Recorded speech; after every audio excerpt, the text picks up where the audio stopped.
Lochon Castle, the Earl of Lochon's uncomfortable seat. The Earl and the castle have more in common than a name. The moat is overgrown, and the Earl is overdrawn. The pipes, like the Earl, are bust. In the olden days, the neighboring clansmen may have attacked with claymores, but nowadays, it's the neighboring tradesmen who attack with writs.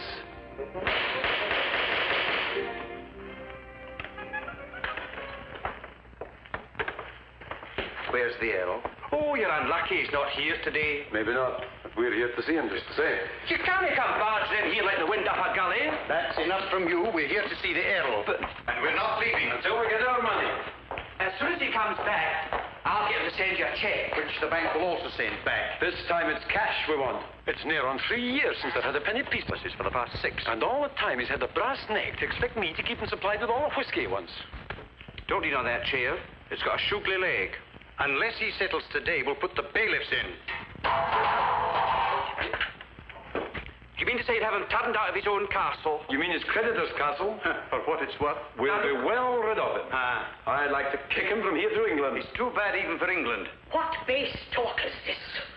You traitors! Traitors? Traitors! Fools! Knaves! John Gilroy Lochon, 19th Earl, of whom you speak so treacherously, is the rightful King of Scotland, by direct lineal descent. And you miserable creatures come here to threaten him and to plot against him. We've only come for our money. You would betray him for gold. Renegades! May the blood of Culloden pour down on your heads. Begone, be off! Avance before I lay you low. Well done, Miss Nicholson. I only did my duty as one of your royal subjects to be. And very effectively. A method to remember, Ming, is... For many years now, I've delved deeply into the archives of Scotland.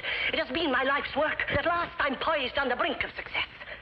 Ere long now, to the triumphant sound of silver trumpets, with you at the head of an avenue of banners on a black charger, I shall proudly witness the ceremony when you are proclaimed sovereign. This was the moment I'd settle for half a sovereign. Mingus, get a step-ladder, a hammer, and some nails round to the front door right away, will you? Okay. If you will give me an audience after breakfast, I'll bring you genealogical charts which will incontestably prove... You're wasting your time, madam. Fate has decreed that my mission in life shall be that of a rural boarding house landlady.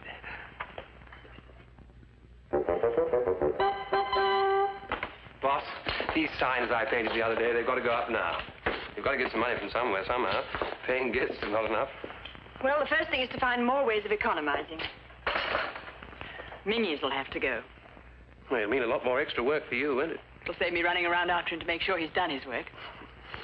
You're a remarkable woman, boss. Don't know what I'd do without you. When do I get my breakfast? Coming. Oh, come along. I'm hungry. What's the cereal? Crispy flakes or toasty wheat? Corny Crunch. You know, I never touch Corny Crunch. Does things to my... Change it.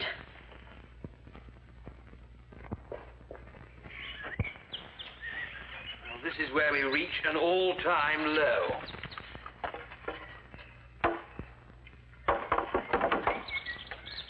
It's Kempton Park today, sir. I was wondering, would you want anything on? I hear the Aga cans are snipped for the 2:30. No, thanks. Your last snip went down. Well, it was my money you lost. Mingus, you haven't got such a thing as a smoke, have you?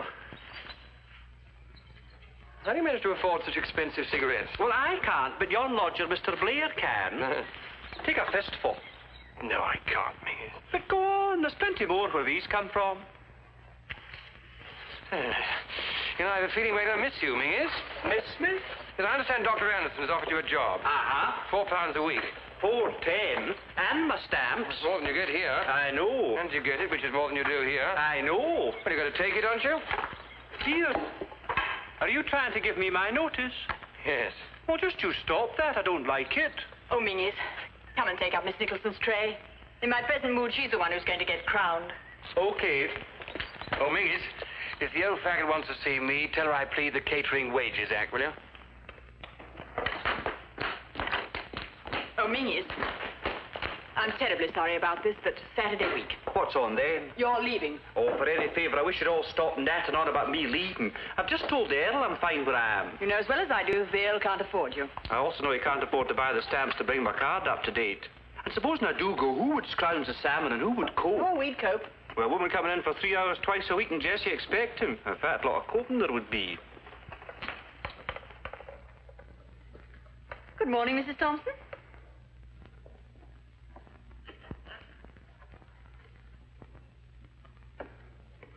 They ought to put up a statue to that woman. Oh, why? She never talks.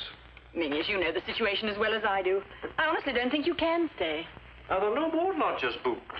I wish you wouldn't call them lodgers. They are lodgers, but there's no need to call them lodgers. No, there aren't. Well, here, let's get this straight.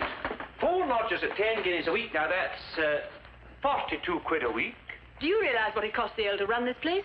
He pays out more than that in wages alone. You interest me.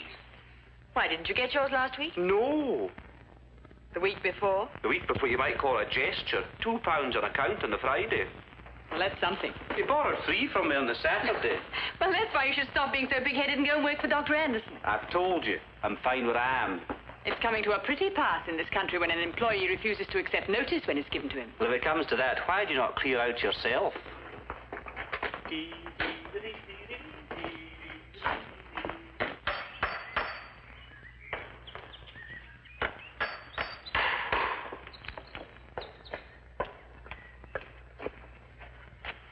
Things certainly are grim. Well, the great thing is not to lose our sense of humor. Oh, Miss Trent, I'd like to speak to you for a moment.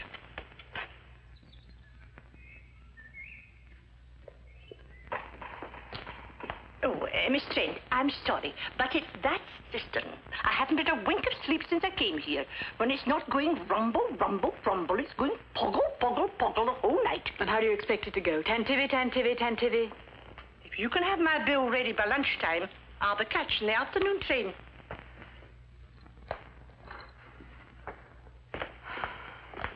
Miss Miller complaining about the cistern. What about it? It rumbles. Fair enough. So does Miss Miller. She says she's leaving today. Bang goes 10 guineas.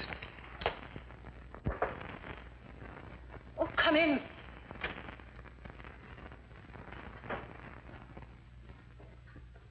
I'll put it down somewhere. Not on the charts. Mind the tree.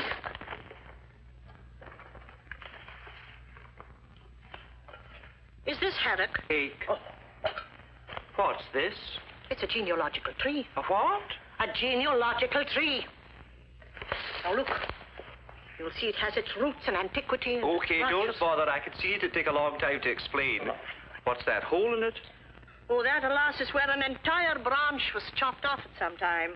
During the fuel cuts, maybe. Nevertheless, intensive collateral research has indicated that whatever happened to that branch never flourished.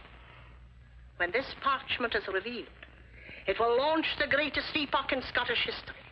For because of what it proves, your master will soon be enthroned in Holyrood as King John. If things go on the way they are, he'll soon be enthroned in Aberdeen jail as convict 99. Hey, Lecan! Where's Lecan? The Earl is at breakfast. He was outside just now. I saw him.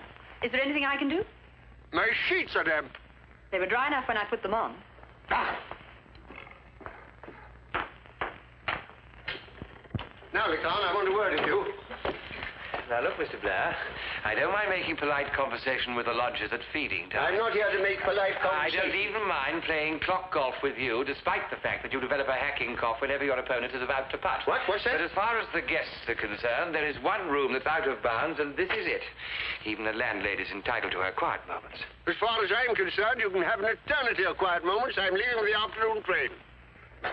Good morning, landlady. Had my timetable with me, I'd have been all right, but if you did that...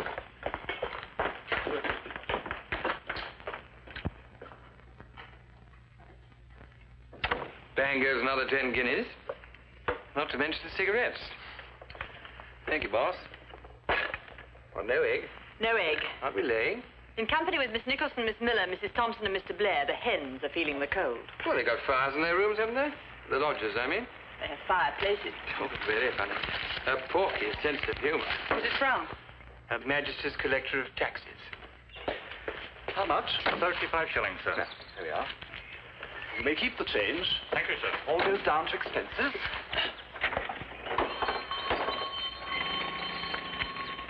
If only I could get rid of the place. You might try offering it to the nation. Yes, I doubt if the nation, even in its present confused condition, would accept it.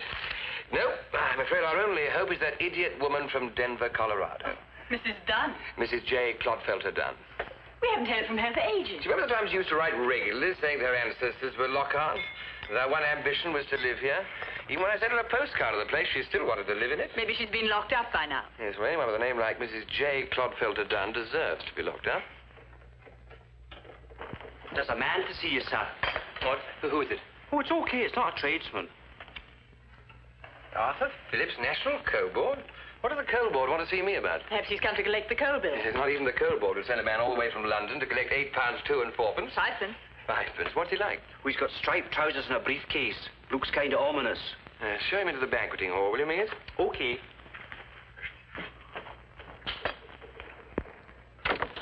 Perhaps you should get married. Who to? Even in these days, there must be wealthy women who'd be only too glad to marry a title. Now, look, boss, if you ever see me on a moonlight night after a couple of drambuies trapped in the corner of the conservatory with an attractive blonde, barge right in and start talking about the Russians.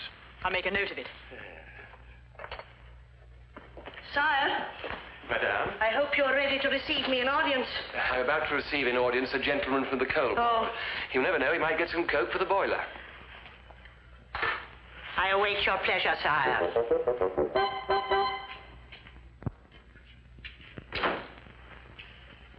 How do you do? How do you do? Do forgive me, I'm eating an apple. That's all right. Would you like one? No, thank you. No trouble to get you one. Perfectly all right, thank you. I received no answer to my letter, so I assumed the date and time of the appointment I suggested were convenient Oh, to as a you. matter of fact, I haven't had your letter. Oh? No, our worthy postmistress, Miss Craig's, remarkably quick on the draw at steaming the letters open. But where the old girl falls down is the time she takes to seal them up again. Oh, there.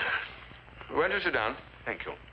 By the way, I mean no disrespect. I hope you don't mind me not addressing you as your grace or my lord or whatever it is. You see, I'm a socialist. I hope a practical socialist. I don't believe in titles. Yes, quite all right, old chap. Neither do I. I hope you don't mind if I get on with the spot of work. It's my day for the silver. Would you... Oh, yes, certainly. Thank you. My waist is lower down. I beg your pardon. It's quite all right. Also, some of you chaps don't seem averse to the odd title. Honours bestowed are vastly different from honours bequeathed, sir. True enough, they don't come garnished with death duties. Won't you sit down? Thank you. May I offer you... No, I can't. Well, now, Mr. Phillips, what can I do for you? You will have seen from my card that I represent the National Coal Board. I should perhaps add that I'm an industrial psychologist. You what? An industrial psychologist. You know, it's in between the prongs that are the worst bits, don't you think? My department is mainly concerned with miners' welfare. Oh, yes, I know what you mean. Pithead baths and compulsory attendances at Sybil Thorndyke and the Trojan women, all right? Rather more than that, I hope. We are interested in this property. In Lockhart? Yes. You don't mean there's coal on the estate? Not so far as I'm aware. Is there? I wish there was. Only got a couple of sacks to last us to the end of the month. You misunderstand me. We're interested in taking over Lacan as a hostel. Is it what? A hostel for the miners, their wives, their dependents. We find that, say, a fortnight in the country and surroundings such as these works wonders. Morale is heightened, targets are surpassed, absenteeism is cut down. Statistics prove it. Statistics will prove anything you like. I read some the other day that proved that we're better fed now than at any time since Heather with the wake. But that doesn't stop us wanting to get rump steak cooked in butter, does it? If I may say so, sir, and I mean no disrespect, you represent the old-fashioned type of feudal employer whose era has gone. Yes, well, I can't say I feel much like one at the moment. Would you say that was clean? Yes, perfect then. Now, look, Mr. Phillips, is this a gag? Do you really want Lockhart as a hostel? Subject to the property being found suitable. But it's the ideal place for you. 48 bedrooms. Running water in all. In some cases, just down the walls. Banqueting hall, enormous library. The great hall would make a magnificent ballroom. That's useful. We organize intensive programs of community recreation and instruction in these hostels. You know, discussion groups, lectures, demonstrations, and so on. Subtle fellows, you psychologists. How so, sir? I'm just beginning to get the idea. You find that after a fortnight of that sort of thing, the miners are ruddy well thankful to get back to the pits. Oh, I feel I should mention we have a family ghost. Family ghost, eh? Just another relic of feudal superstition. Excuse me one moment, will you? Yes, sir. Oh, hello, I'm intrude. Chilly, isn't it?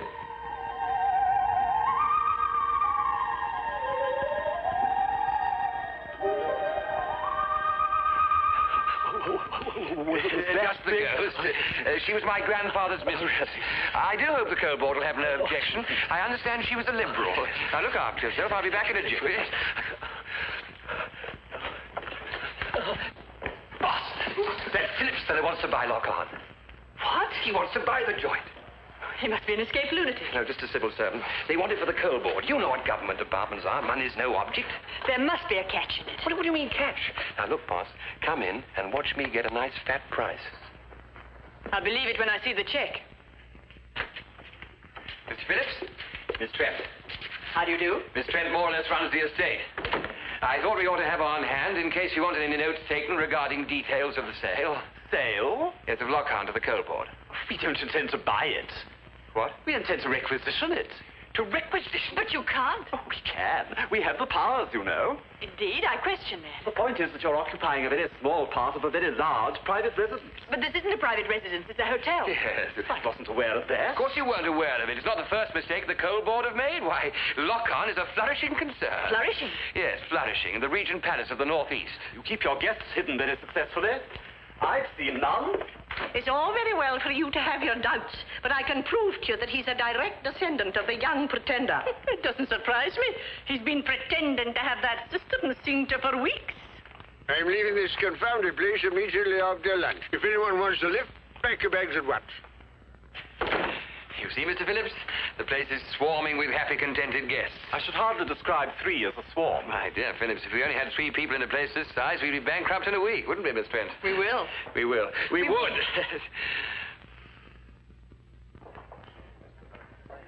Now, you better wait here and pay close attention to what the Earl's going to tell you.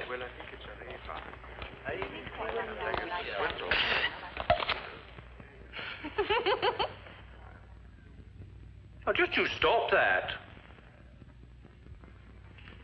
Of course, you'll receive adequate compensation. There's a party to be shown round, sir. About 30 bobs worth. Just a minute, Mingus. Excuse me one moment, Mr. Phillips, will you?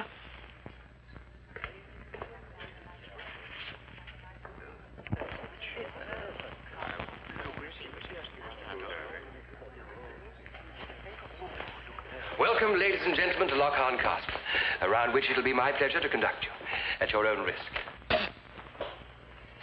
Charge of 2 and 6 a head, which I shall now collect, will go towards providing my father, the 18th Earl, with a more comfortable grave in which to turn. Half price only on Fridays. You might like to join the party that's being shown over the castle. Thank you. I'd like nothing better. Thank you. Oh, Mr. Phillips would like to be one of the party. Oh, I'm sure he'll be the life and soul of it. Half a crown, please. Half a crown? For the Earl's welfare.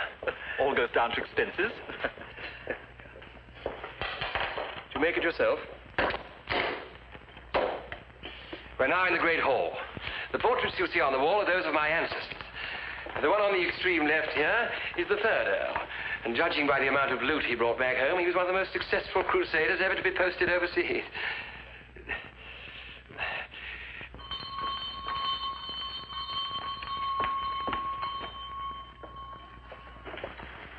Yes? I'm Mrs. Dunn. Dunn? Right. Not Mrs. J. Clodfelter Dunn. Right. Of Denver, Colorado. Right again. Can I come in? Why, certainly.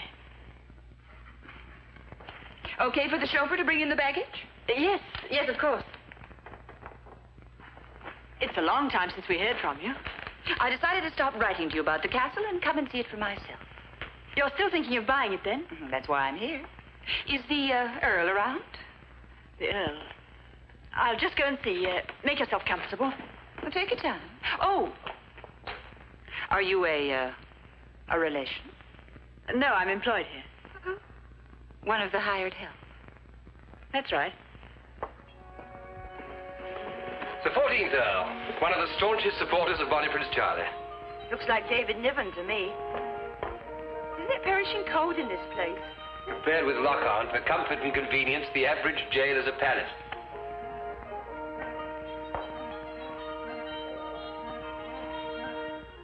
Well. Do you wish to join the party? Delighted. Come along up, will you? Make way, ladies and gentlemen. My dear lady. Come along, everybody. This way. American? Right. Good, sure. Excuse me one moment. Now, we all here. Good.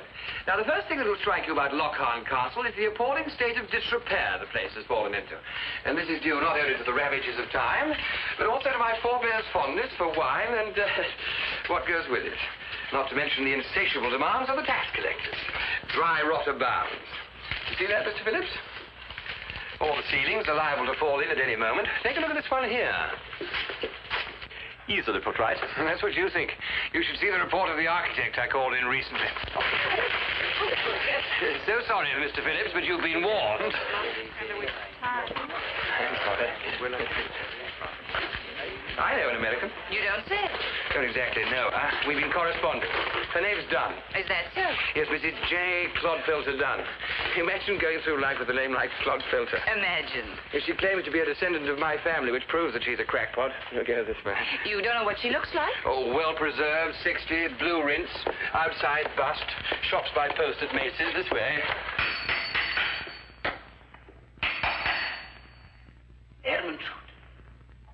Ermintrude, are you there? Oh, good. Now listen, the Earl's in terrible trouble, but if you respond to him as you were of his grandfather, maybe you can help. Eh? Oh, goody, goody. Now, behind this wall is a sealed-up dungeon where Alexander the Sixth Earl had his wife's tongue cut out. I understand he lived happily ever after.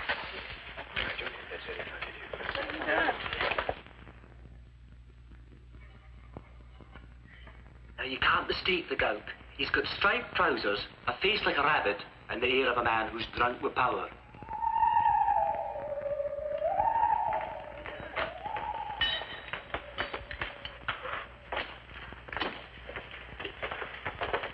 Most castles boast a haunted room. Well, this one's haunted all over.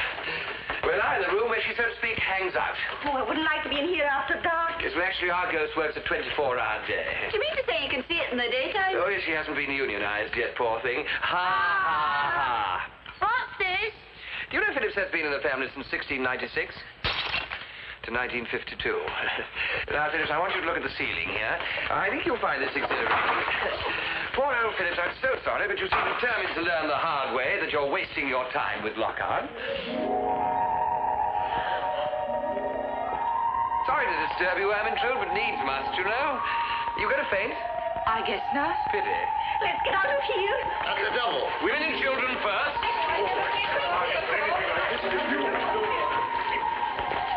Straight ahead, ladies and gentlemen. Mind how you go.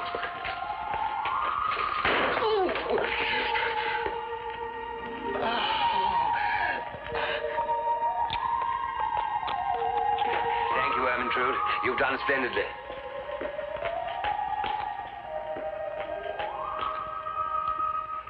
And so we say farewell to ancient Lockharn as the noonday sun floods its historic walls with gold. Rather good, don't you think? That reminds me, gratuitous a service greatly received. A mouse. Oh, yes, the place is infested with them.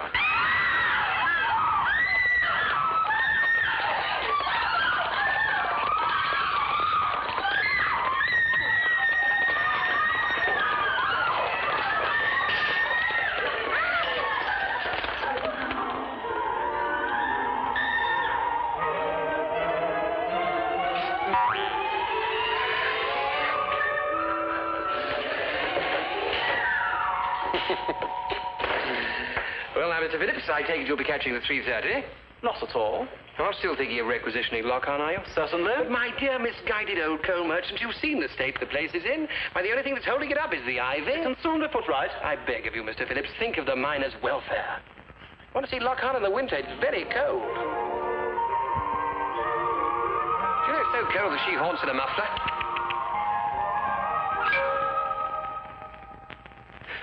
Nevertheless, I've quite decided to remain here for a day or two. The terms are 15 guineas a week. Perfectly all right. All goes down to expenses. I wonder, Carol, the price it is. Mingies? Sir? Show this gentleman into the Macduff room, will you? Is that the room that's supposed to be haunted? Not yet. This way, sir.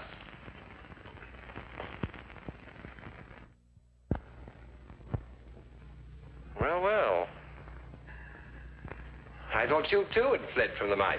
Me? Run from mice? You're not in a hurry, I hope. No. I can afford to spend as much time as I need. Who's he? Ninth Earl, hanged for sheep stealing. And him? Hamish, the Fifth Earl, killed in the lowlands. By the enemy? No, drink. That reminds me. What about a little drink and a chat in the library, eh? I have a room ready for you if you'd like to come and register. Mrs. Dunn? I'll be right with you. Dunn? Mm-hmm. Mrs. Dunn? Why, yes. In full, Mrs. James Clodfelter Dunn.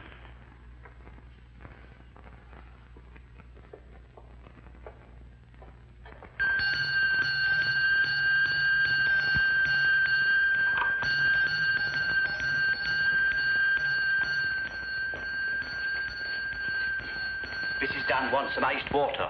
Oh, these foreigners. They're all the same with their fancy carry-ons. Besides, we haven't got any. On you go now. There was an inch and a half ice in the horse trough this morning. Go and get it when you're told. I'll take her coffee up if it's ready, Mingus. Okay, it's on the hen. Oh, Minions, fill the vases, will you? The laird ordered flowers. I've lit a fire in the room, and McGregor's taken up some more logs. Good. It'll have to be salmon for dinner. The salmon fishing season's over. There's no need to be technical, Jessie.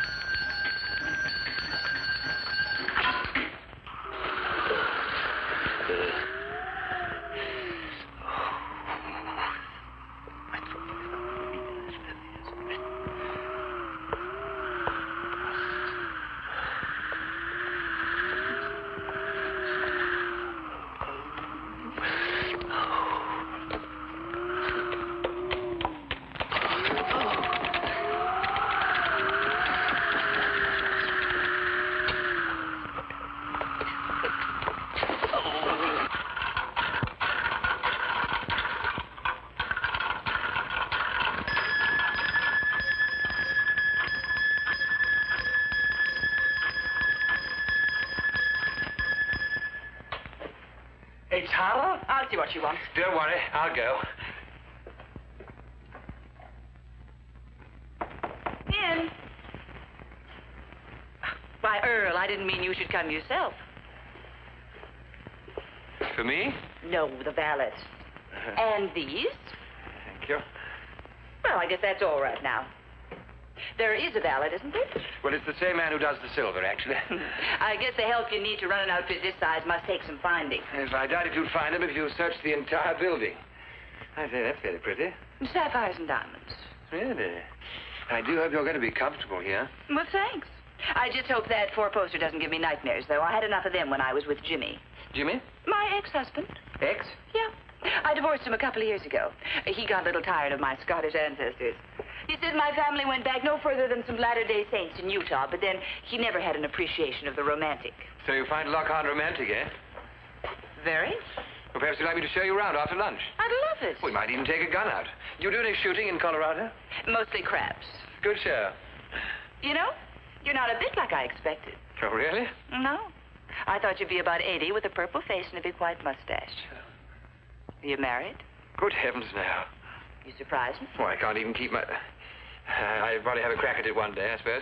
Mm-hmm. We'll have a drink to that before lunch, shall we?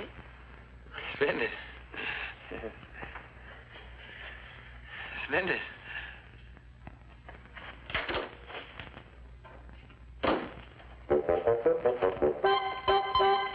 When do we raise the standard? Of what? The Jacobite standard.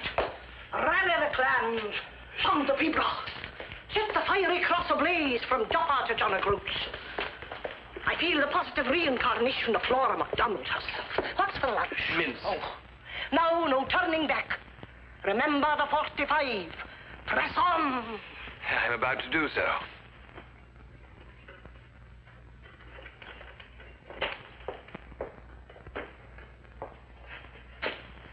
Since when have you been a lady's maid? Since the arrival of a lady from America who may buy Lock-on, she's gonna get service. God bless America, and especially Marshall Aid. I tell you what, if Mrs. J. Clodfelter does a deal, then Rotto Man Phillips and the entire coal board. Aren't you going to find it a little awkward having them both here at the same time? Why? Well, correct me if I'm wrong, But you've been giving Mr. Phillips the impression that Locarn's practically unfit for human habitation. Now you want to convince Mrs. Dunn it's the castle of her dreams. You leave that for me. I don't think Phillips will be with us very long.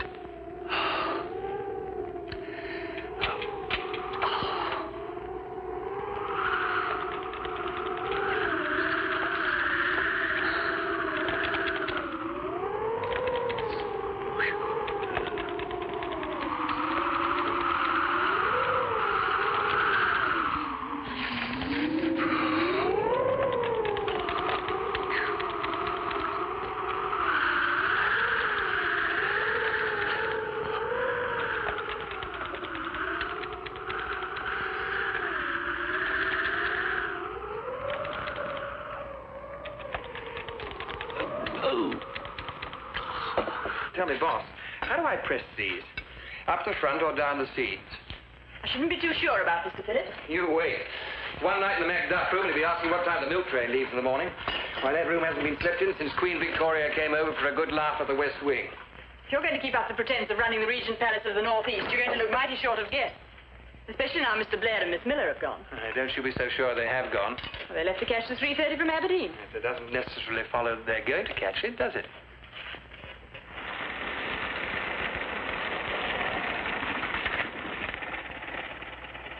Where's that bounder Locarn? I'll fetch your bags in for you. Thanks, Jock. Hey, Locarn! Locarn! Now what? Where the blazes are you? Oh, I thought you were catching the afternoon train. So did we. The car broke down, just gave up the ghost. Jock Hibbard had to tow us back. I've an idea this is a put-up job. I thought I'd escaped from that dreadful cistern. Ming is the cistern. Don't follow me, madam. I'm going to have a good swear. And when I start, I can go on for 20 minutes without repeating myself. Well done, Mingies. Remind me to pay you some of the money I owe you. We'll be needing a salmon for tonight, Mingy. Yes, what about taking Mr. Phillips with you, eh? What would I want to take him for? I thought you might drop him in the drink.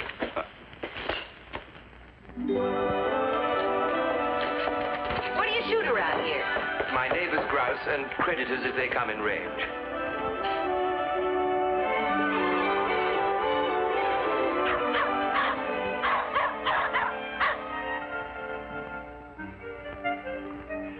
Tighter into your shoulder. Is that comfortable? It's wonderful. That's right. Now watch carefully. Head horse.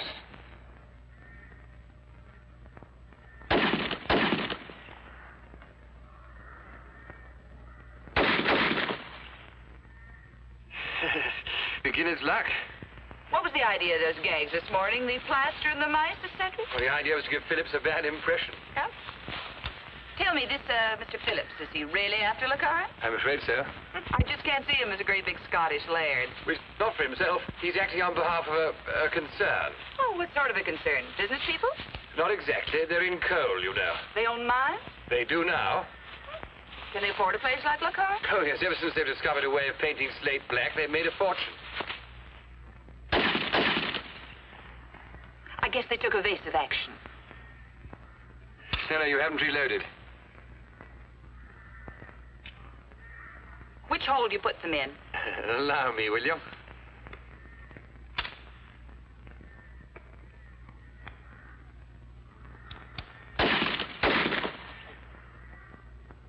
Well, gee, I didn't hurt them, did I? What relation are you to Annie Oakley? I'm not. But my ex-husband once worked in Chicago. He did. That was before he became the Dunn of Dunn's Denver Delicatessen. My ex-husband controls the largest chain of delicatessen stores in the South. Or did. Did? Well, I have a 51% holding. This is a nice size to have, don't you think? I find it so. He gave me 20% when we got engaged. Another 20% is a wedding present, and my attorney settled for 11% along with the alimony when we got divorced. He was so mad when he added it up and finally came to 51, he wouldn't even attend a board meeting. Arithmetic never was Jimmy's strong suit. So you really are very rich. Well, I think I'll be able to put in a bid against Mr. Phillips and his concerns. Do you mind? I'll go and help the dogs. Okay. You do that. Hey, you, Locarn. Hello, Major. What the devil do you think you're doing, eh? Well, I've told you before, this is private property. just having a little walk through, you know? Well, you keep to your own blasted estate, what's left of it, and I'll keep to mine. What was that? I didn't hear anything. Maybe you heard that. Perhaps it's a little backfiring on the road, Major. Earl! Nice to see you, mate. Earl, you never told me Lockhart was an aviary. You just can't miss. Run. What? Run. Why, you're down. And if I catch that fellow McGee's on my stretch of the river again, I'll have the law on the pair of ye.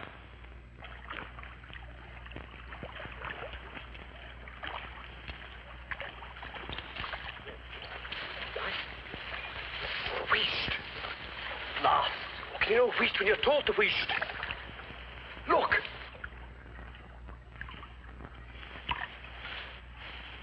But I thought... I thought one used the rod. Some folk might.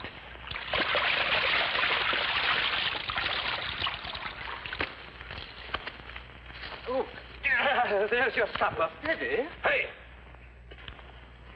Run! I beg your pardon? Run, you goat! Put down that fish, you damn scoundrel! Are you addressing me, my good man?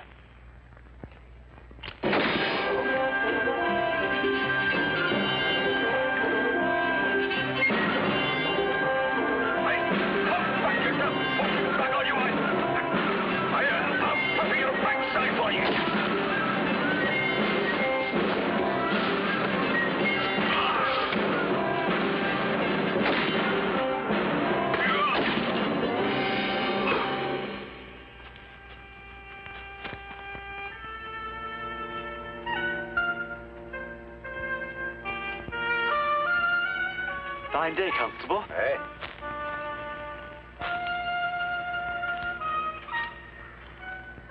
That's a bonny fish you've got there. What's that? I say, that's a bonny fish you've got there. Oh, this. Oh, yes, extremely bonny. Aye. It'll be about, an 18-pounder. As much as that? Oh, aye, it'll go all of 18 pounds. Yes, I imagine so, Constable. Huh? What did you catch 'em with? What's that? I said, what did you catch 'em with? Thing here. Thought it how it goes, really. Name? Don't worry, Phillips, old chap. You leave the whole thing to me. I'm on the bench. You probably only get 7 days. 7 days? Bless you. Well, here's mud in your eye. Thank you. I've got sufficient on my trousers. Now, look, you nip upstairs and have a nice hot bath before dinner. I'd like to have our business discussion as soon as possible. Later. You wouldn't like dinner served in your room, would you? Be no trouble to have it sent over. And what would you use? The St. Bernard? Bless you. Mingies, charge Phillips out with half a bottle of beer, will you? By the way, you play the pipes, don't you? Oh, well, I wouldn't go so far. Mrs. Dunn was telling me that she's looking forward to the real Highland atmosphere at dinner. You know, pipers playing and so on. But I haven't played since I was in the boys' brigade. Yes, we've got between now and 7:30 to brush up on Lockhart's lament and make it good, will you? Well, now, Mrs. Dunn. Now, Mrs. Dunn, you've seen all over the estate. What do you think of Lockhart? I think it stinks. Oh, I guess something could be done with it, but you had me a little worried by what you said about the dry rot this morning. No, that was for Philip's benefit. With the possible exception of Miss Miller, there isn't a single piece of dry rot in the place. Beat it. What? It's nothing, no. And those drains you spoke about? I assure you the drains are perfectly all right. They're put in by the same people who put the drains in at Balmoral. You've never heard of them having trouble with the drains over there, have you? I guess not. Hello there. Oh, had a nice walk. We ran most of the way. Nothing happened while we've been away, boss. Not a thing. Apart from cleaning the silver that you left and washing up the lunch things, helping Miss Miller with her crossword puzzle and listening to Miss Nicholson's plans for you to fight Bannockburn all over again, fending off infuriated tradesmen and trying to sweep this putting course. I found time lying heavily on my hands. Never mind, boss. We've got plenty of grouse for dinner. In that case, will you excuse me? I shall have to start plucking. She's crazy about you, isn't she? Who, boss? Good heavens, no. She is. Why not marry the gal? If it doesn't work out, you can always do what I did. What did you do? Went to Reno and sued for mental cruelty. Said my husband whistled in bed. And did he? Oh, that was my story, and I stuck to it. Yes, well, over here we stress the moral rather than the musical side. Lover! We wish you wouldn't keep bobbing up and down like a yo-yo. Miss Nicholson, you haven't met Mrs. Dunn. Oh, how do you do? How do you do? One of the Monshire Duns. Miss Nicholson is absolutely convinced that I'm the rightful king of Scotland. Well, so you are. She'll probably find that you're directly descended from Robert the Bruce. On the spider side, I guess. Oh, so you're a student of Scottish history. How interesting. I've given my life to it. As a girl, I had a momentous decision to make. Should my career be mountaineering, falconry, or history? I was equally proficient in all three subjects. But I chose history, which is fortunate indeed, sire, for you. Oh, indeed. Scotland. And my ancestors were Scottish. Were they really now? Sure. Way back, they were Lockhardans. Which side? The Lockhans or the Cucubrishire Lockhans? I wouldn't know. One of them was accused of being a traitor to the Jacobite cause. Oh, Mrs. Dunn. Jacobite. Anyway, he escaped to New England dressed up as a chambermaid. He was supposed to have murdered a nun in Inverness. The nonconformist branch of the family, obviously. That was probably Black Lockhart. 1706, 1772. He was the sole issue of the 12th Earl and Janet Kilfinnan, on the wrong side of the blanket. No need to go into all that, is there? Oh, but it's absorbingly interesting. We must look you up in the family album. I wish you would. I have a special reason for wanting to be sure I really am a Lockhart. Oh, you leave that to me. If I happen to your lineal ancestry traced back to the reign of King Malcolm I before dinner, my name isn't Veronica Hapgood Nicholson. Is it? Certainly. What's for dinner? The salmon. Boiled or grilled? Poached. After dinner, I'm taking the bus into Aberdeen. I've called a meeting of the Jacobite Society to tell them the great news. You ought to be there. They'll want to pay you homage. Before anyone starts paying homage, would you mind paying a little attention to the Brussels sprouts? I'm going up to change.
Sometimes it's a fairy tale that makes a dream come true.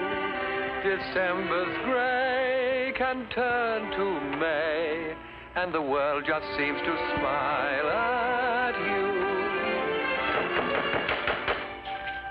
When spring seems to be dawning, and you sing every morning, and it seems you're walking on the ceiling.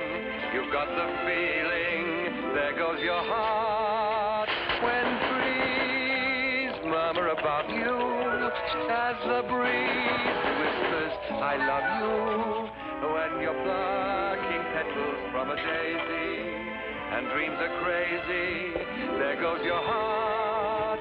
And when you're frolicking head over heels, the thrill it reveals, how lovely it feels. It's then you find you're singing a song and swinging along in a dream. For love changes the weather when love brings you together, and you never find yourself complaining because it's raining heavens above. There goes your heart, and you're in love.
The jailbird.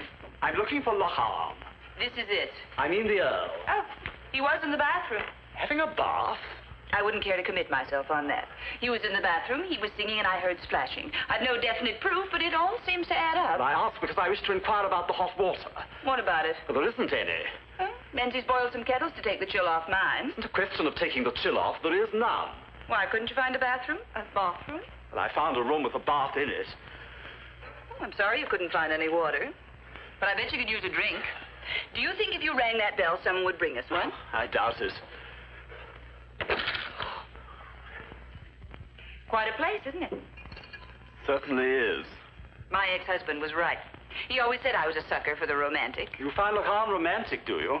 I think he's a honey. This time I was referring to the castle. What's that? The bell. What are you doing with it? It came away. Mr. Phillips, you just don't know your own strength. Nonsense. The whole place is falling to pieces. But the Earl told me you were thinking of taking it. I am. Is that so? Why, are you? Yep. Really? Of course, the place needs a lot of money spent on it. I'd say around $250,000. It would be immoral to spend anything like $250,000 on this property for the benefit of one individual. You a socialist? Yes, I am. I'm sorry, I had no idea. You look so respectable. Good evening, Mrs. Dunn. Good evening. Who's been mucking about with the ornaments? So I have, I'm afraid. Oh, that's all right, then. Could you go a wee dram, Mrs. Dunn? Why, I sure could, Menzies, thanks. What's that?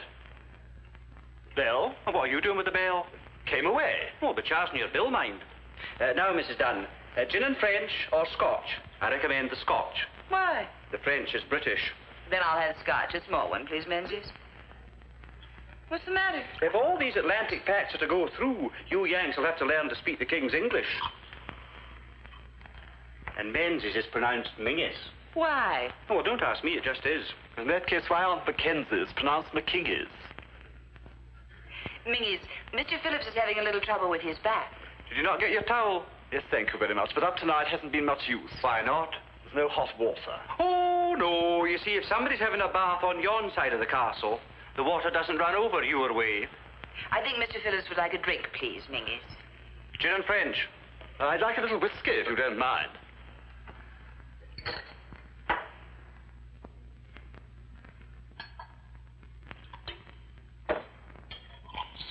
Don't drown it. Thank you. Will you pay for it now, or will I put it down your bill?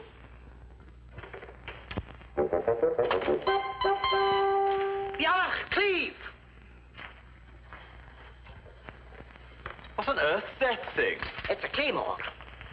I'm taking it with me to Aberdeen to show the Jacobites.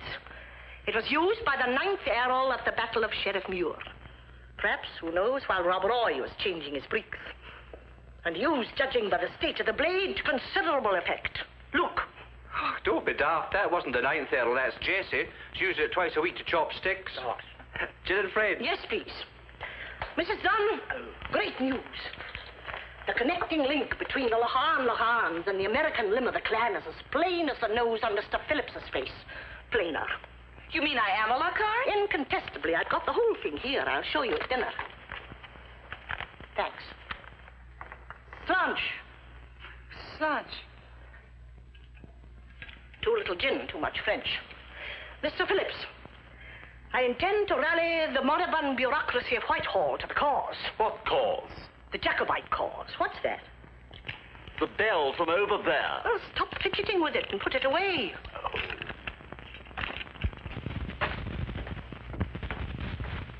I understand that you represent a government department. The coal board, madam. And that your activities extend to Scotland. Oh, yes, indeed. Well, they won't very much longer. My? Anything wrong? Why, no. It's just that you look like $1 million. Yes, well, at the moment I prefer to look at $1 million, but thanks all the same. What's that you've got? Family album. Before becoming one of the family, I thought you wanted to see what we looked like. I am one of the family. Miss Nicholson's just checked up on me. If you want to look at this rogues gallery, you'll probably want to keep it quiet. Shall we sit? Yeah, well, if I can. Haven't worn this one since the Braemar gathering of 1939. That's you. How do you know? It's very like you. Well, you've never seen me lying stark naked on a bearskin rug. John, 1800 and what? 1800 and nothing. 18 months. My age when the picture was taken. John. You know, I like the name, John. What's yours? Imelda. Imelda. Charming. Oh, you're having a good laugh at the relics. Did you see that picture of the Earl and Miss Trent winning the three-legged race at Ballot of Sports? It's the best one in the whole book. I took it myself. No fooling. Yes, it was rather good. Who's this? My Aunt Hilda at the end of a day's shoot. Quite a remarkable bag, what? Well, she certainly is. No, I was referring to the grouse. You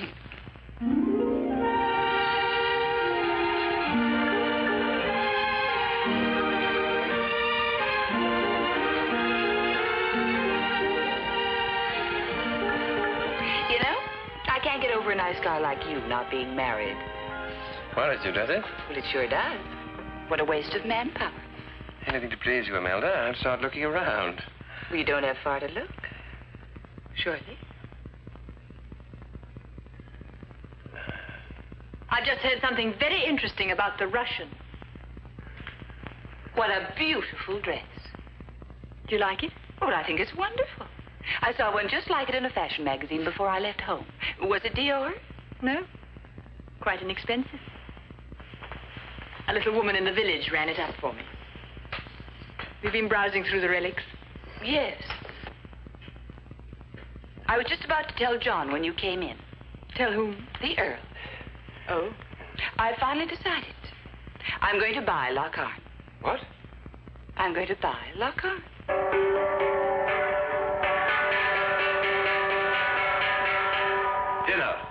Thank you, Mingus. Oh, well, Mr. Blair, will you take Miss Nicholson and Miss Miller in, please? Oh, can't I take... Oh, well, never mind. Boss, will you take in Mr. Phillips? Certainly. You're taking in Mrs. Dunn, are you?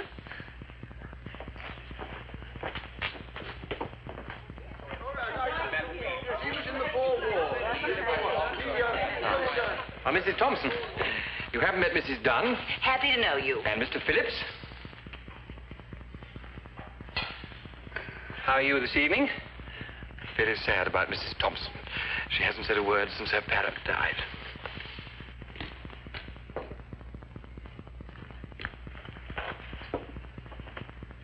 We say grace. Oh. So sorry. Beg your pardon. Please, Mingus. Some hae meat and canna eat, and some would eat but want it. But we hae meat and we can eat, and say the Lord be thank it. That's cute. That's Robert Burns, ma'am. Thank you, Mingus. Okay, you can start now.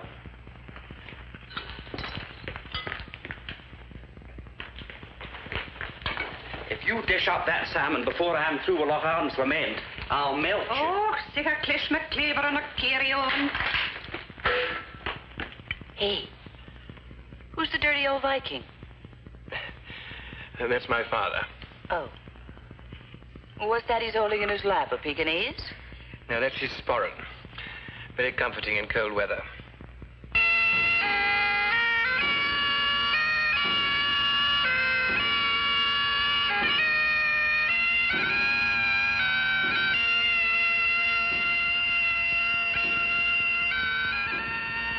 Lochard's Lament. A tune that never fails to make my flesh tingle. Don't you agree, Mr. Phillips? My flesh has been tingling ever since I arrived here. May I offer you the...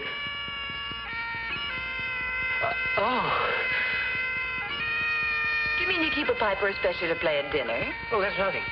My father, the dirty old Viking, used to have the Aberdeen Philharmonic up there on special occasions. They must have played for love.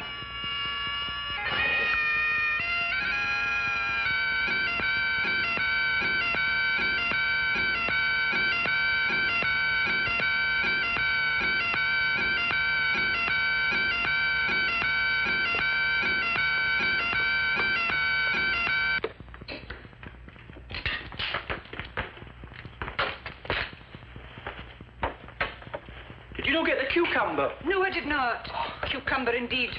You'd think the moderator of the Church of Scotland were here for his dinner. Another crack like that, and you'll no be here to see the end of this banquet. Oh, oui. And now, Mrs. Dunn, your ancestry. Do you mind, Mr. Blair? No, but the chart's in the butter. Thank you. Now, here we are. Hamish Lochard of Lochard, 1712-1768, that did flee the wrath of the Jacobites, and after many bloody, many bonny fests... What are bonny fests? Rough houses. Took shippy for the Americas, and there abode. God rest his soul. That's the boy. Took shippy for the Americas. What about the other brother? Yes, the one who broke into a girls' boarding school. All here, plain as a pikestar. Angus Lochard of Lochard. He was, of course, Lochard the Black. That did commit bloody murder in Inverness and escape at the gallows in the petticoats of a common... Very interesting. Go on, go on. And did join with the brother Hamish and thereafter left his kinsman in peace. And you mean they really were my ancestors? Indisputably. Their sons, of whom there appears to have been an unnecessarily large number, moved south to Arizona and carried on the Lochard family tradition by becoming cattle rustlers. Well, I feel very proud. You, Mrs. Dunn, are a direct descendant of Hector Gilroy Lochard, who was lynched by an infuriated mob in Dallas, Texas in 1864. That was just before my time. But that's wonderful. I think a toast to the latest and loveliest Lochard. Here stay us, swarth like us, damn few, and there are deed. Oh, Bobby Burns again. Robert Burns, ma'am. No, it's an old Scottish toast. Translated roughly into your language, it means, get hep who's on the level, a hell of a few, and they're all stiffs. Imelda. Mrs. Dunn. Mrs. Dunn. Well, I guess that settles it. I wouldn't let Lochard slip through my fingers now, not for all the coal sales. Would you like a little more salmon, Mr. Phillips? No, thank you. Mrs. Dunn's buying the castle. Oh, I told you she was glated. Here. Your whiskers. Oh. Miss Nicholson, you've no idea what a kick I'm going to get out of this. I think so. Before Mrs. Dunn makes any more definite plans, we have a little business to discuss. What was that? I said...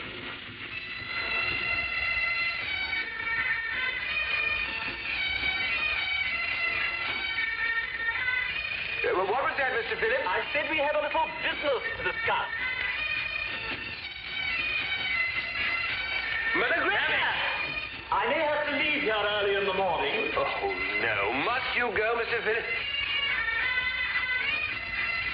Miss I'd like to get everything settled after dinner. Yes, well, I think everything's pretty well settled now. Eh, Melda? McDonald!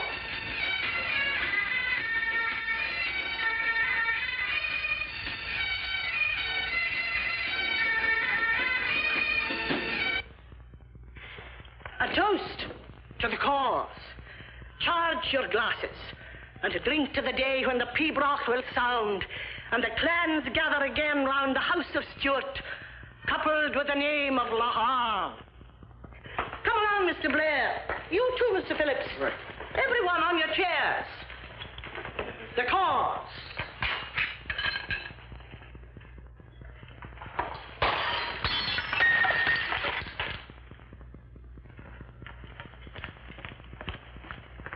Will I put the glasses on your bill, Miss Nicholson, or charge them separately? Separately. Imelda. Uh-huh. Now, look, if I can stall Phillips until the morning, what about nipping into Aberdeen tonight, seeing my solicitor, and getting the whole thing fixed up right away? Well, wonderful. Let's go. And let's take our time, huh? Mingus. Sir? Have you been listening? Oh, me, sir? Now, look, Mingus, Mrs. Dunn and I are going into Aberdeen. Ring Duncan's right away and order a car, will you? Okay. Is he to wait and bring you back or not? If you mean what I think you mean, can you imagine me doing anything like that? Yes. Where's Miss Nicholson? Gone to Aberdeen to raise the Jacobite standard. Black or white? Black, please, no sugar. And Miss Miller? I think she's reading up on systems in a plumbing manual. Thanks. Why does the Earl call you boss? I suppose he thinks I boss him. I don't. Will you mind leaving Lockhart? Well, it's funny. We've laughed and joked about this place for so long. But? I have a feeling when I leave it for the last time, I'll very probably cry. Then why leave? I'm going to need someone around to help run the place. It obviously ought to be you. No, thank you. I think when the Earl goes, I shall go. You mean you'll be going with the Earl? If he wants me to. I guess you think I'm a pretty interfering woman. Maybe what I'm going to say will confirm that opinion. If I were you, I wouldn't bank too much on the Earl. Is there an American meaning for the word bank, which we don't have over here? You're in love with him, aren't you? Yes. Is he in love with you? No. This is none of my business, but I think you'll have to face the possibility that when you leave this place for the last time, you may be leaving not only Lockhart and the place, but also... Thank you. I am facing that. There's one other thing you're going to have to face. Oh, what's that? I've got a bankroll, but right now I'm minus a husband. Bless you. What about a spot of brandy? Thank you. The car's here. Thank you, Mingus. It's not the Daimler. That's way to our funeral. It's the wee Jowett. What do you want a car for? Just a spot of business. I'm taking Imelda into Aberdeen. Really? There you are, Phillips. There, boy, down the hatch. You're beginning to look a little bit blue. Can't have you going round the wrong color, Emma. People might think you've gone over to the right. I'll go and get my wrap. Now, boss. Did you get your business satisfactorily settled, Mr. Phillips? The Earl thought it would be best to sleep on it. Sleep on it. I see. Bless you. Sorry, I beg your pardon.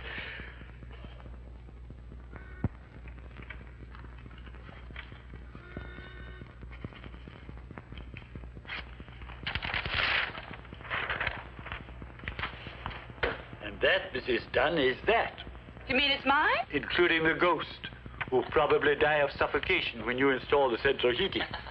A bargain if ever there was one. A sacrifice. We'd a man last year offering twice as much for the property. Wanted to turn it into an asylum. Where was he from? An asylum.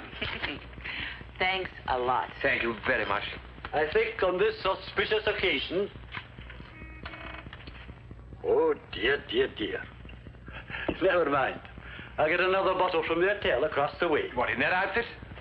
Don't worry, I'll go. Fine. I've one or two details to discuss with Mr. Pettigrew. $250,000. How much do you say that was? As near as, damn it, £90,000. Lend me 35 bob, will you? 35 shillings to you. You can take it out of the £90,000. Well, perhaps this time.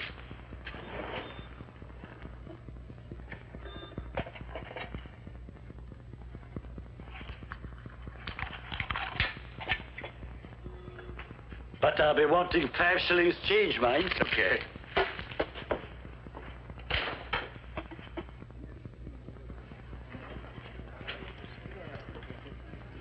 And a small scotch, please. Thank you. Lord Lahan! Lord Lahan! You want me? Oh, message from the lady, sir. What lady? She didn't give her name, sir. She said you'd know. She's waiting for you in room 57, sir. And will you come as quick as you can? Right, thank you.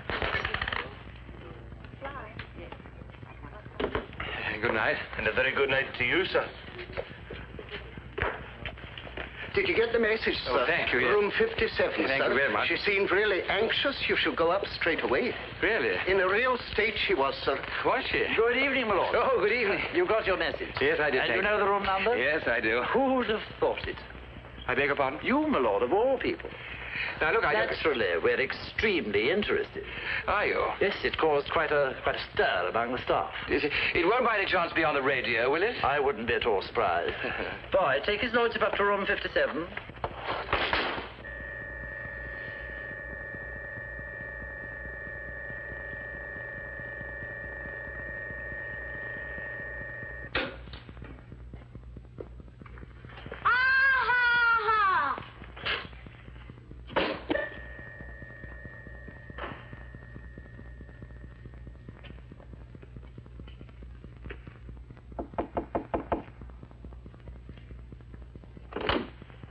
At last, sire.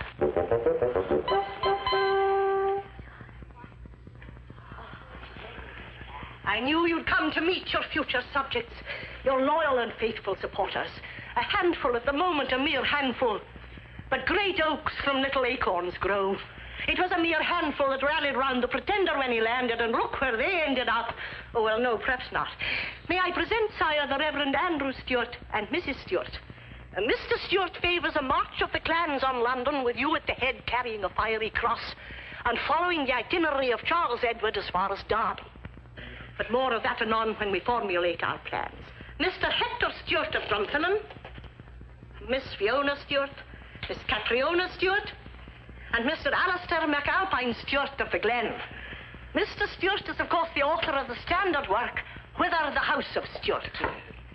The whiskey and my change. Silence, sir. And now, Mr. Isaac Goldstein, a Stewart on his mother's side. You'll get to know the other zealots during the evening, but now I'm sure your lordship would like a little refreshment. And so would we all.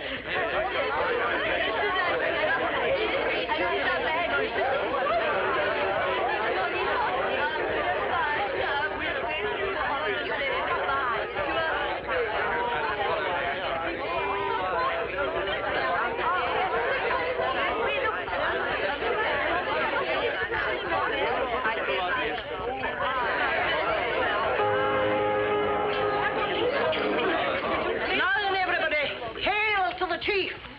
1, 2,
No keys.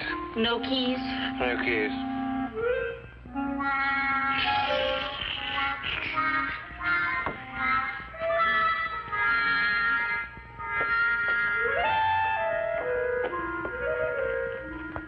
Mrs. window.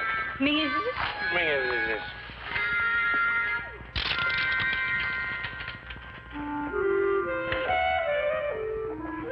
What the devil do you think you're playing at?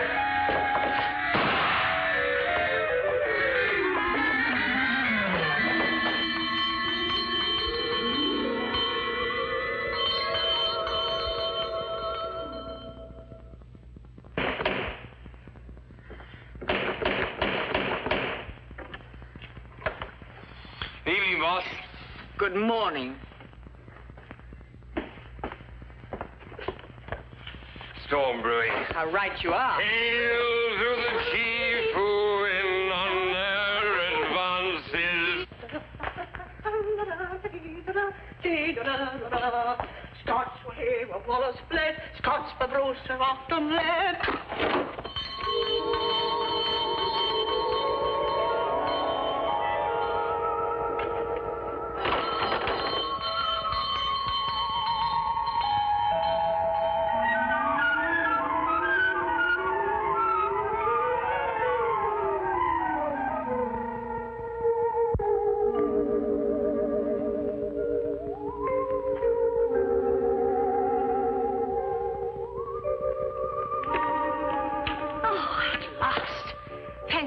Somebody's shown a little spirit.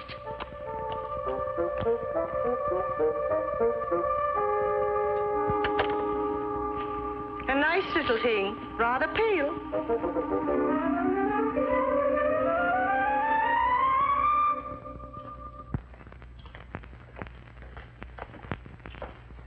What kept you out all night? Well, you can see for yourself, sir. It wasn't a sex.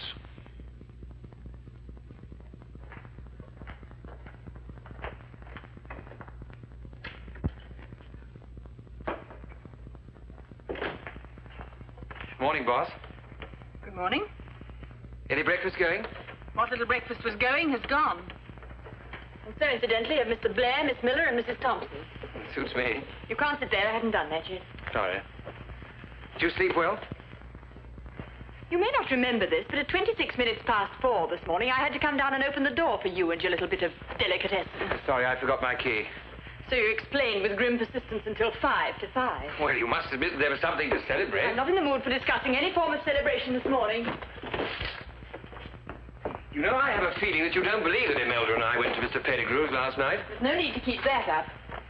And it's news to me that Mr. Pettigrew has a chambermaid with a squint called Doris. What do you mean a squint called Doris? I mean a chambermaid called Doris with a squint. I don't know what you're talking about. When I assisted you and Mrs. Dunn to negotiate the stairs this morning, the pair of you went into hysterics over a chambermaid called Doris who apparently had a severe cast in her left eye. Now, my dear So, boss. if you want me to believe that you spent the entire night with Mr. Pettigrew, why come in giggling like a couple of silly schoolgirls over the idiosyncrasies of the North Scottish Hotel's chambermaid? You know, if you'd only sneezed during that remark, it was pompous enough even for that ghastly fellow Phillips. It may interest you to know that last night, after listening to a program called Down Lullaby Lane, that ghastly fellow Phillips said he wished he was married to a woman like me. And do you wish you were married to a man like him? He may be a bronchial bore, but at least he's not a selfish, egotistical, double-crossing, tatty example of decadent Scottish aristocracy.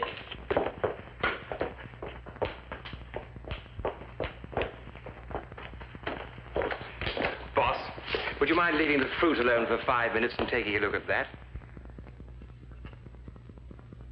You mean she's bought Lacan? What do you think? For $250,000? Beat us down from 300. For Lacan? And all outbuildings and tenements and turrets appertaining. She must have been sozzled. On the contrary, we didn't have a drink till after the deal was signed. I can't believe it. Now, look, boss, you've got to believe something. You can't go through life being a doubting Thomasina. I'm sorry. Sorry? You ought to be cock-a-hoop. I mean, I'm sorry about not believing you. Well, I explained the whole thing to you last night if you hadn't been so hoity-toity. I wasn't hoity-toity. Oh, yes, you were hoity-toity. I've never seen anyone hoitier or toitier. Boss, steady on, boss. When does the new Chatelaine take over?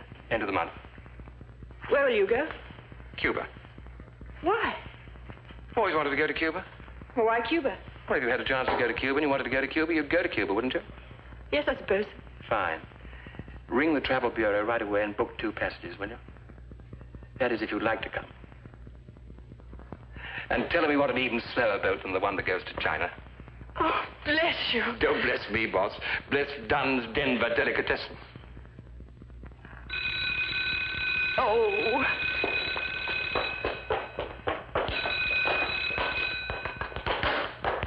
Hello? Yes, this is Lochran Castle.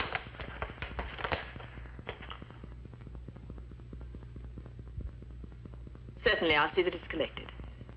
Thank you. Has the number 57 any special significance for you? Baked beans. Anything else? I don't think so. Why? That was the North Scottish Hotel.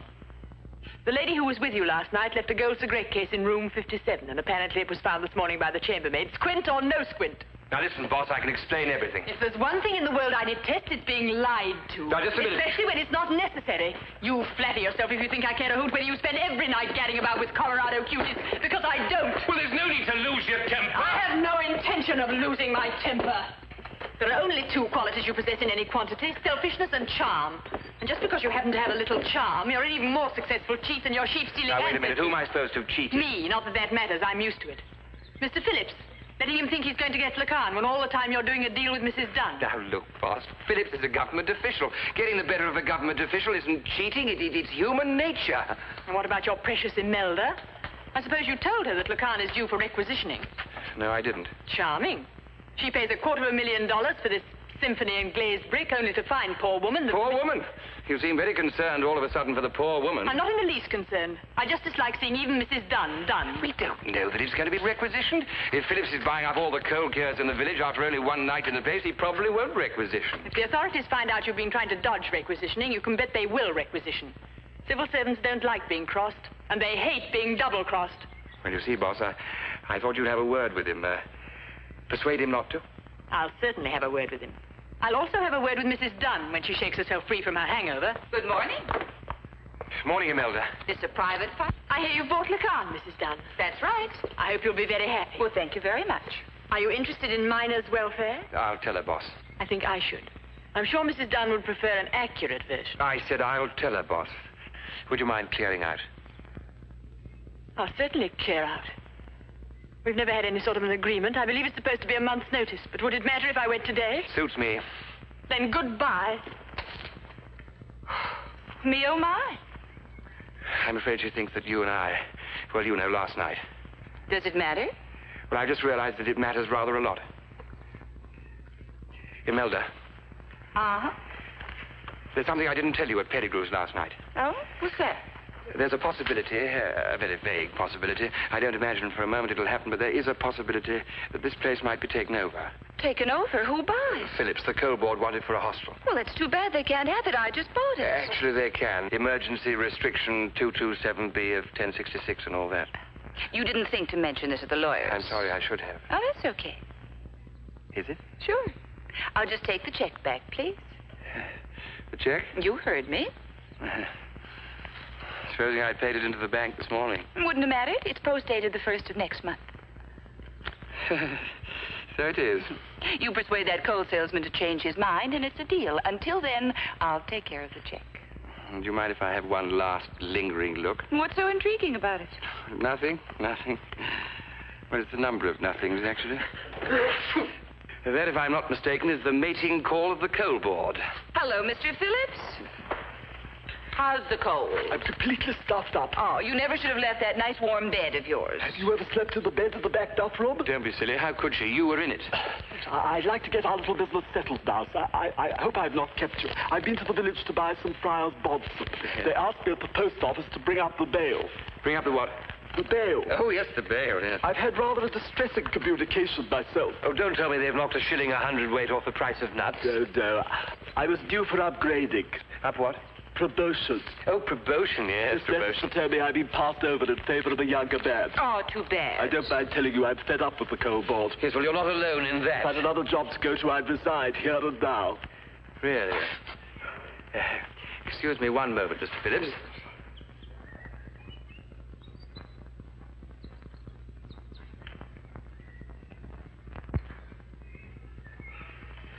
Now then, Phillips, old chap, there's only one place for anyone with a cold like yours, and that's bed. You gotta sweat it out, boy. The best stuff, Rob. A couple of hot water bottles and a nice hot toddy. No, thank you. I intend to leave this place as soon as the future of this property has been decided. That's exactly what I'm getting at. Mees, Jessie, come along now, Phillips, old chap.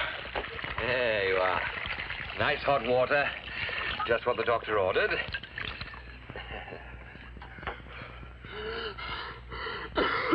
Down you go. That's the style.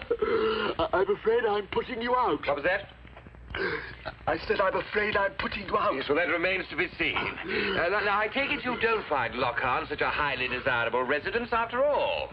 At the moment, I find it a highly undesirable residence. So you won't be going on with this crazy idea of turning Lockharn into a hostel? Oh, yes. You mean you will requisition? Certainly. Get in there.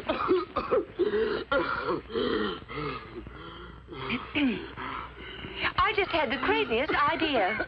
What was it? Well, if I had been able to settle down here, I'd have needed someone around to help me run the place. You mean a sort of estate agent? Oh, more than that. Someone in complete charge. I offered the job to Miss Trent, but she said no. More a man's job, wouldn't you say? Yes, I guess so. What sort of salary were you thinking of offering? No, for the right person, around $8,000 or $9,000. But that's as much as some cabinet ministers get. Don't be silly. She doesn't want a cabinet minister running her home. She wants to enjoy herself. The crazy thing is, I really need someone like Mr. Phillips. Mrs. Dunn, you surprise me. What you're suggesting is the worst possible form of private enterprise. Would you mind keeping out of this? Under your tongue, admit. Mrs. Dunn, am I to understand you're offering me the job? You don't mean you'd be interested? What about the dear old coal board? Damn the coal board. Phillips, what a thing to say, and with winter coming on. Whoa. What is it? You're on your target. Only one thing. There's one very big snag. Snag? Yeah. Now that I can't get Lockharn, I'm going to have to find some other place to live. That may not be easy. Difficult. It may take time. Yes. In fact, I may never find it. So true. So, now that I can't get Lockharn, I guess I'll just have to forget the whole thing and go right back to Denver. Mr. Phillips. Hello?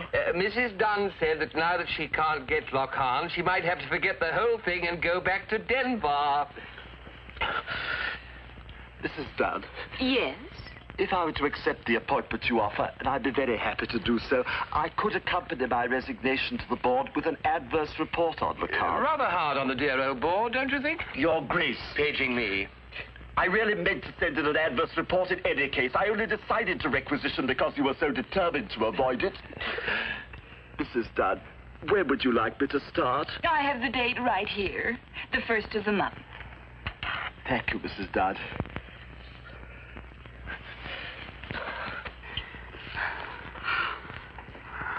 Thank you. Thank you.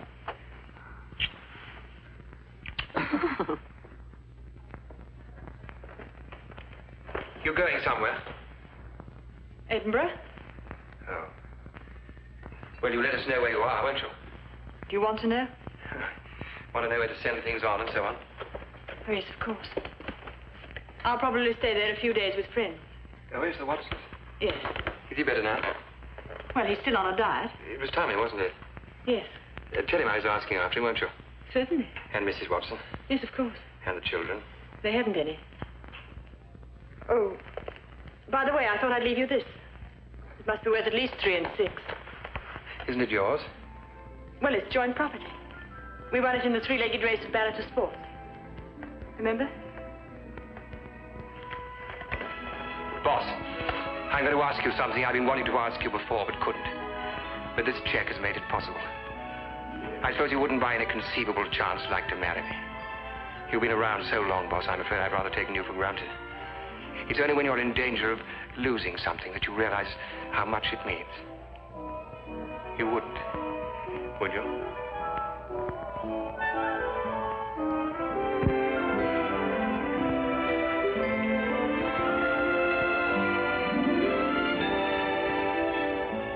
What happened in the North Scottish Hotel? You know, I had an idea you were going to ask me that. Was that woman in room 57? She certainly was. You were? Sure. Along with Miss Nicholson and a couple of dozen very hairy Jacobites. I'm just going to introduce myself to the rest of the staff. Well, how many did you say there were? Most of them on holiday. Oh.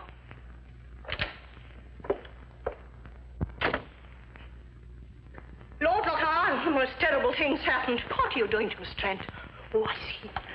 I've made the most ghastly blunder. What is it? Well, will you ever forgive me? I find you're not in the direct line of succession. Don't tell me that I've been in the wrong queue. Last night, at least just before dawn, I had a visitation from Ermentrude. She's such a dear and so conscientious. But look here. You remember that branch of the family tree which had been chopped off and then lost? Well, this is it. Ermentrude has found it.